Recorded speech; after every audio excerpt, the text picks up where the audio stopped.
ആരും ഒരാൾ നിർബന്ധിച്ച് ഡ്രഗ്സിന് അടിമയാക്കാനോ അവരെ ശരീരത്തിൽ തൊടാനോ ഒരാൾക്കും ധൈര്യം ഉണ്ടാവില്ല അല്ലേ? ഒരാൾക്ക് നമ്മളൊരു അനുവാദം ഇല്ലാണ്ട് നമ്മൾ മെയിൽ തൊടാനോ ഒരാൾക്കും, because my body my life. വെളുത്ത ആളുകൾക്ക് അല്ലെങ്കിൽ ഇത്ര ഫീറ്റ് ഹൈറ്റ് ഉള്ള ആളുകൾക്ക് മാത്രമേ ഫാഷൻ ലോകത്തേക്ക് കടന്നു വരാൻ പറ്റുള്ളൂ.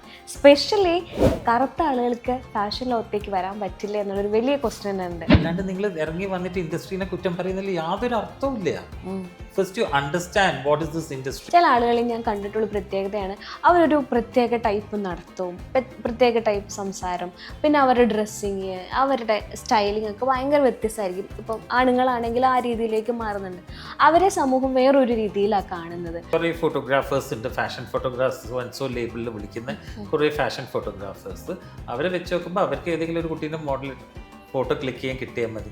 ഈ കുട്ടിയാണെങ്കിൽ ചെറിയ ഉടുപ്പിട്ട് ലിപ്സ്റ്റിക് ഇട്ട് ഹീൽ ഇടുമ്പോഴേക്കും മോഡൽ ആവുന്നില്ല. ഞാൻ ഒരാൾ ഇത് പോയി നിന്ന് കഴിഞ്ഞാൽ ഞാൻ പലപ്പോഴും മാറി നിന്നിട്ടുള്ളതും എന്നെ ഡിസ്ക്രിമിനേറ്റ് ചെയ്തിട്ടുള്ളതും എൻ്റെ കളർ വെച്ചിട്ടാണ്. അവരെ കുറ്റം പറഞ്ഞിട്ടും കാര്യമില്ല, കാരണം അന്ന് അത്രയും ഉണ്ടായിരുന്നേ ഉള്ളൂ. ആ കസിൻസിൻ്റെ ഒക്കെ കല്യാണം വരുമ്പോൾ ഞാനിടുന്നത് ലൈക്ക് മഞ്ഞ, ഓറഞ്ച്, നീല, വയലറ്റ്, കാരണം മമ്മീൻ്റെ എല്ലാ പട്ടുസാരി എൻ്റെ ഷർട്ടായിരിക്കും. ഒരു വ്യക്തിനെ ഒരു ഹൈലൈറ്റ് കൂടെ ഭംഗിയാക്കേണ്ട ആവശ്യമില്ല. ഓരോ വ്യക്തിനെയും ദൈവം സൃഷ്ടിച്ചിരിക്കുന്ന ഓരോ ഭംഗിയില്ല. എന്ത് പ്രശ്നത്തിൽ പെട്ടാലും എന്താ ചെയ്യുന്ന മോഡൽ, മീഡിയക്കാർക്കും അത് മതി.